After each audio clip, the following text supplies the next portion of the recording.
It's another new one, although I'm wearing a shirt that I've already worn for one of these, thus exposing my my lack of wardrobe. Although we are moving on Saturday, and so my wife has done the classic, incredibly organised thing of putting everything away a long time before we're actually moving, and so there's very little to wear. I did do my own clothes. I pulled my weight in that way. I put away my own clothes. I'm doing the heavy stuff. What would you expect? But yeah, so this is one of my only half decent formal shirts, which I can wear for everyday working stuff at the moment. Just want a quick update. I wasn't planning today's, but a couple of things have tickled my fancy over the last day or two, and I wanted to share them. The first one is that me and Michelle have started really falling into the stereotypical phraseology that we're supposed to use in our middle-agedness. A couple of days ago, sorry, I put on a song on I Bluetoothed it across to the stereo. I can do Bluetooth, and she said, "Oh, do you want to listen to this heavy metal?" It had a couple of guitars in it. It wasn't heavy metal. It wasn't light rock, but it was rock, alternative rock. But she didn't want to listen to that heavy metal. So haven't done that enough in these videos, have I? These air commas, I'll be doing them more. So Michelle doesn't want to listen to that heavy metal. And that was about 15 minutes after she already said, "Oh, Clark's shoes, they don't last like they used to, do they?" But yes, they do. They do. It's just that we, I think in modern life, the children use them more voracious. I've said that before. More hardcore. You know, George will drag his feet intentionally, an act for which I have berated him, punished him. Children's punishments. I don't know if everyone does the same, but you've got like a raft. Just getting that forward bit at the front, nice. You've got like a raft of punishments you can use. So it'll be the step. We used the step after watching Super Nanny a number of years ago, so the step's quite a good one. Except if your child says, "I've just bet Ruby, his sister, that I can get put on the step first, and if I do, she will owe me a £5."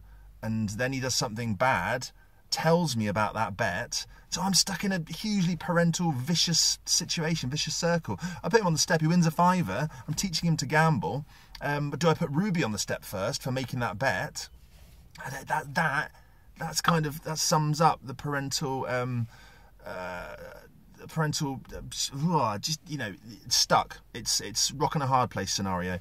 So you've got step, you've got go to bed early, or you've got just go in your room and do nothing but just be in your room, or you've got some sort of sanctions or some sort of chores they need to do because of the act of sheer disrespect or misbehaviour they perform. So how do you choose which one? I wondered if we're just the same ones. You know, if it's quite serious, it's bedroom.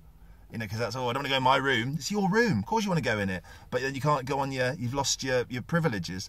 I imagine they still do. They sneak it. We don't go up and check that they haven't dug a tunnel behind a poster or something on the wall, like in a classic prison film. Your room. That's you've done something really bad. Get in your room. Or they've done something quite bad, right on the step for the number of minutes of your age. For example, if they're 8 minutes, you double it up. They do something bad whilst they're already on the step. Christ, that's like when you kill an inmate when you're in prison. It's a bit extreme, but you know, so you commit a crime whilst you're already serving time. That will double it up, sometimes treble it up. They can spend hours on the step. They're not allowed to talk on the step either. Is that a normal thing? You can't, because they're being punished. We don't want them to talk to any of the rest of the family. And at the end of their time on the step, they have to come back to us and explain why they're sorry, what they're on there for initially, why they're sorry for that, and that they understand that they mustn't do it again. And if they clear all those three categories, they sign off. But you have to sign off a sheet. Do you understand, George? Yes. Sign this form to say that you understand. Yeah, and you've got. I often sit back and marvel at the incredible speeches I and other parents come up with at matters of great need. They've done something bad. You come up with all this absolute gold, and the kids are like, "All right," and you've got another level. If they've done something really bad, the voice will go proper, like really, really strong, and they know. Their eyes go, "All right, I've crossed a line. This is fun, Dad." He's not fun, Dad, now. He's potentially psychotic, Dad, because I've been so naughty.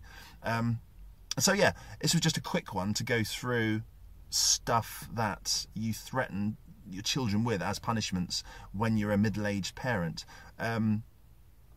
yeah, so thank you for watching this one. I'll do another one probably today. It won't be about parental discipline anymore, but I just wanted to say that. And yeah, you can tell when you meet children who have had that strict. And I'm not saying what we do is right. What anyone else does is wrong. Everyone's got their own. Each parent finds their own method of everything. You know, you've got to. You can have guidelines. You can have books. I've got a weird. That's not a spot, but as I get older as well, you just get weird stuff on your body. I've got, like, on the end of my nose, there's one there as well, and there's one there, and they're not spots acne, they're not acne, but they never go. They're just there. You know, I've had moles lasered off of me. I had one there.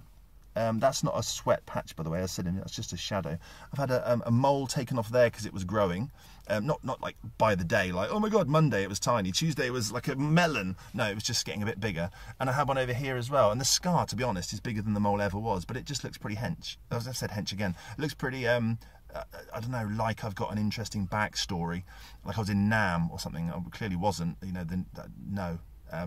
But I've got these 2 scars. And I'm wondering what to do about these. Do I bother the doctor with, yeah, I've got quite a nasty symptom, this tiny red thing on my face? Or do I just leave it, knowing that it's taking away from the beauty? Don't know. And the one on my nose, what if that gets much bigger? It's emphasising my already big nose. Oh, he's got a big nose. Oh my God, on the end of his nose, on the end of his big nose, he's got that weird red thing. I don't know if you can see with this. But anyway, yeah, it's this. I'm striving for middle-aged, not perfection by any sense. As said before, there's lots of imperfections, but just making this imperfection as good as it can be. Do you, as other middle-aged people, do that? You see little things.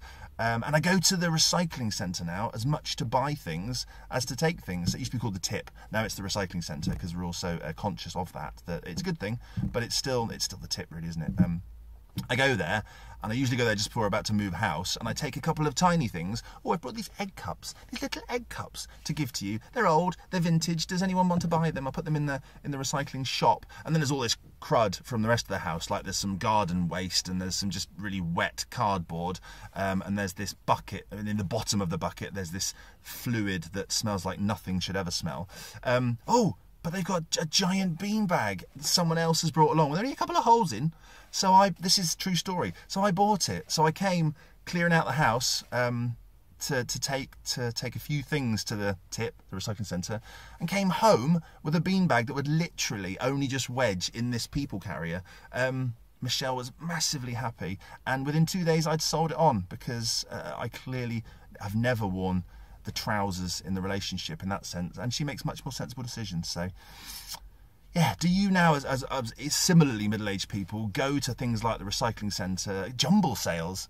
You know, I've started thinking I'd like to go to a jumble sale soon because it's the next step from a charity shop. I'm a charity shop regular, as you can see from me, but jumble sales, like a one-off charity shop, which would have absolute treasures. That's a weirdly middle-aged thing, isn't it? That we suddenly see the bargains where they really are, but when we're younger, those bargains are just absolute rubbish. So I'll speak to you soon. Thank you again for listening. I will wear a different shirt next time. I'm just framing myself. But yeah, thank you for watching Middle Aged Man. Bye-bye.